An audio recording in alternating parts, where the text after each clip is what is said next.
Familia querida, el Señor les bendiga y les guarde. El significado de la aflicción. Primera de Pedro 3, del 13 al 22. ¿Y quién es aquel que os podrá hacer daño si vosotros seguís el bien? Mas también, si alguna cosa padecéis por causa de la justicia, bienaventurados sois. Por tanto, no os amedrentéis por temor de ellos, ni os conturbéis, sino santificad a Dios el Señor en vuestros corazones, y estad siempre preparados para presentar defensa con mansedumbre y reverencia ante todo el que os demande razón de la esperanza que hay en vosotros. Fíjese, el apóstol Pedro usa una palabra, apología, de ahí viene el término apologético o defensa de la fe.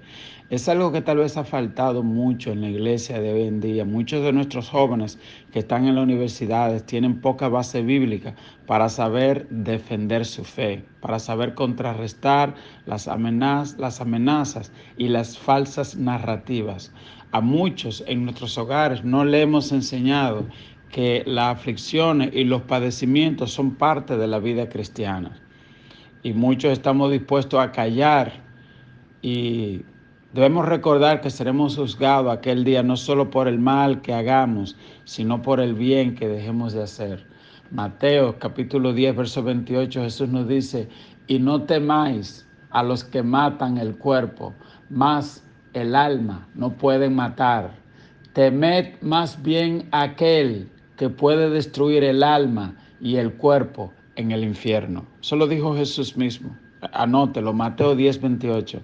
Jesús dijo, no teman al que mata el cuerpo, teme al que mata el cuerpo y el alma lo puede arrojar al infierno. Es decir, muchas personas todavía se están preguntando si ¿qué pasa después que uno muere? Jesús mismo dijo claramente que una cosa es el cuerpo aquí en la tierra y otra cosa es el alma en el infierno y luego en el lago de fuego por todos los siglos.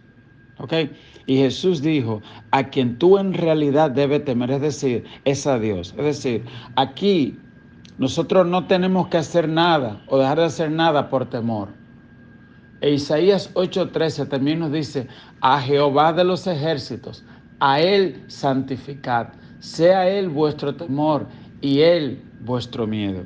Eso es lo que dice la palabra. Entonces, Pedro nos dice que debemos estar dispuestos a presentar defensa de nuestra fe con mansedumbre, no creyéndonos superior a los demás, ni creyéndonos maestro de nadie, sino que con esa sabiduría, esa gracia, esa humildad que pone el Señor.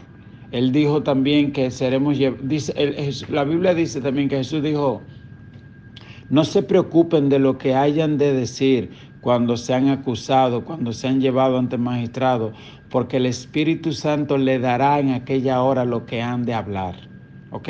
Hasta de eso se ocupa el Espíritu Santo. Entonces, recuerde que Pedro vivió en una época de gran persecución y gran contradicción para la fe. Tal vez tú y yo estamos viviendo en unos tiempos donde a lo malo se le llama bueno y a lo bueno se le llama malo. Y a veces mejor preferimos callar, pero la Biblia dice que no debemos tener temor de presentar defensa para nuestra fe. ¿Ok? Bien, dice, más también si alguna cosa padecéis por causa de la justicia, bienaventurados sois. ¿Ok? Entonces, el verso 16 dice, teniendo buena conciencia, para que en lo que murmuran de vosotros como de malhechores sean avergonzados los que calumnian vuestra buena conducta en Cristo. Porque mejor es que padezcáis haciendo el bien, si la voluntad de Dios así lo quiere, que haciendo el mal. Porque también Cristo padeció una sola vez por los pecados, el justo por los injustos, para llevarnos a Dios, siendo la verdad muerto en la carne, pero vivificado en el Espíritu. Fíjese, dice que el mismo Cristo padeció, tuvo que pagar un precio para que tú y yo conozcamos el Evangelio. Y es posible que tú y yo también tengamos que pagar un precio por causa de la verdad. Pero al final, dice la Biblia, que los malos van a ser avergonzados, que alguien va a tener que ver, dice la Biblia, te escuchen o dejen de escuchar, van a saber que hubo profeta en medio de ellos, ¿ok? Que hubo alguien, un hombre, una mujer de Dios en medio de ellos.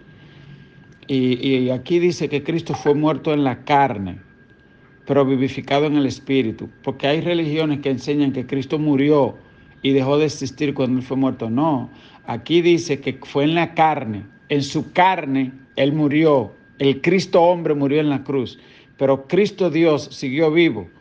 O sea que lo que pasó, que la Biblia no da mucho detalle, lo que pasó cuando él entregó su espíritu, pero dice que él descendió y que tomó la llave del infierno y de la muerte. El lío que se armó ahí en el infierno, después que él murió en ese momento, la Biblia no lo describe, nada más dice que él le quitó la llave, le arrebató la llave a la muerte, al diablo, al infierno, y que le dio autoridad a la iglesia.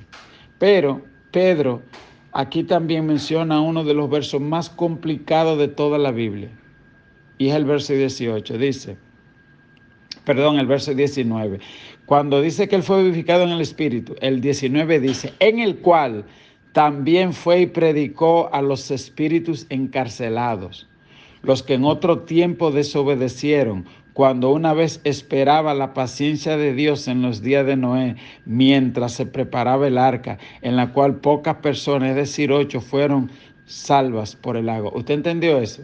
Dice que Cristo, cuando murió en el Espíritu, fue y predicó a los espíritus encarcelados, los que desobedecieron en el tiempo de Noé. Y aquí los teólogos se rascan la cabeza por todos los lados, porque dicen, pero espérate, si ya esos ángeles cayeron, primero, los que desobedecieron, los espíritus encarcelados. ¿Quiénes son esos espíritus encarcelados? Si usted se va más adelante, en 2 de Pedro 2, 4, 5, dice, porque si Dios no perdonó a los ángeles que pecaron, sino que arrojándolos al infierno, los entregó a prisiones de oscuridad para ser reservados al juicio. Ok, así que habla de que unos ángeles fueron arrojados al infierno porque no guardaron su dignidad. También usted se va a Judas capítulo 1, no Judas el que traicionó, sino otro Judas. Judas capítulo 1, versos 6 y 7, y dice, y a los ángeles que no guardaron su dignidad, sino que abandonaron su propia morada, los ha guardado bajo oscuridad en prisiones eternas para el juicio del gran día. Ok, así que tanto Pedro como Judas hablan de unos ángeles que no guardaron su dignidad y que fueron arrojados al infierno. Y Pedro aquí dice, le voy a leer ese versículo de nuevo, en el cual también fue y predicó a los espíritus encarcelados, los que en otro tiempo desobedecieron cuando una vez esperaba la paciencia en los días de Noé mientras se preparaba el arca. Es decir, y cuando usted va, eso está en Génesis capítulo 6, habla de eso, de unos la Biblia dice hijos de Dios, y aquí le llama espíritus encarcelados, y nunca la Biblia se refiere a espíritus cuando se refiere a los hombres, espíritus encarcelados, eso no se refiere a hombres. Okay. Entonces parece que Jesús fue después de su resucitación y le mostró su victoria a aquellos ángeles que le creyeron la mentira de Satanás. Y el otro gran misterio que tiene la Biblia es que dice solo 8 fueron salvos, porque a veces nosotros somos muy dados a seguir la mayoría y creer que porque todo el mundo está diciendo que ya eso está bien, creer que eso también está bien. Y la Biblia dice, ¿sabes qué? Dios nada más salvó 8 y todos los otros se perdieron. Ok, una familia. Así que si tú y tu familia, como dijo Josué, mi casa y yo serviremos a Jehová, tú tienes que estar listo para saber que con quien sea, gloria a Dios. Pedro dijo con mansedumbre, pero con quien sea que tú tengas que sufrir algún padecimiento por causa de no negarlo su fe, no tenga problema con eso. Ok, eso es el tema de la clase de hoy. Entonces, dice, y le voy a recordar el tema, el significado de la aflicción. Cuando es por la causa de Cristo, cuando usted tenga que morir, y por eso Pedro no le temió ni siquiera morir a la cruz, porque él sabía